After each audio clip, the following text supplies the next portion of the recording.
Hi hello नमस्कार Pushpa Odia kitchen रे आपण समस्तंकु मो तरफरु अनेक अनेक स्वागत। आज मु आपण मानक पई नै आछि कलरा रे बहुत सुंदर टेस्टी रेसिपी कलरा चिप्स। आपण माने तो जानि छंती कलरा देह पई बहुत हितकार। एही कथा समस्त जानि छंती जेहेतु कलरा पीता लागि थाए सेथि पई बहुत जण कलरा खाइबा पई पसंद करंतिनी। खास करी छोट छुआ माने कलरा ना सुनिले नाक टेकंती।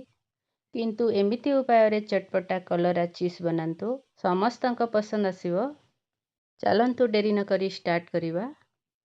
मो एठी 500 ग्राम रो कलरा नेछि ताको भलो भाबरे धोई देबा।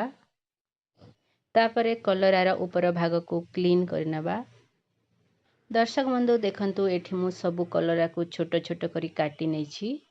कलरा को बेसी मोटा बा बेसी पतला करिवेनी। कटा हैला कलरा को साइड करिनेबा। एबे चलंतु मसला प्रिपेयर करिनेबा। प्रथमे आधा कप चाउल गुंड देई देबा। तापरे आधा कप बेसन देई देबा। तापरे हलदी चूना देई देबा। तापरे जीरा गुंड देई देबा। ए गरम मसला देई देबा। ए मीट मसला देई देबा। स्वाद अनुसार लूण देई देबा। या को भलो भाबरे मिसई नेबा। भलो भाबरे मिसी गला परे सेथिरे पानी देई देबा। या को हाथ रे भलो भाबरे गुलै नेबा। बेटर रे आउ अल्प पानी देई देबा। तापरे भलो भाबरे गुलै नेबा। देखंतु आम बेटर टा पूरा परफेक्ट बनिछि। जो कटा हेइथिला कलरा को एठिरे देई देबा। मु एठी कढ़ाई रे तेल गरम करनेछि। तापरे कलरा को भलो भाबरे गुलै नेबा। आपण माने भी एई प्रोसेस रे थरे निहाती बनांतु। आपण समस्तंकु बहुत पसंद आसीबो। देखंतु कलरा को मु सबु मिसई नेछि। एठी देखंतु कढ़ाई रे तेल गरम हे गलानी।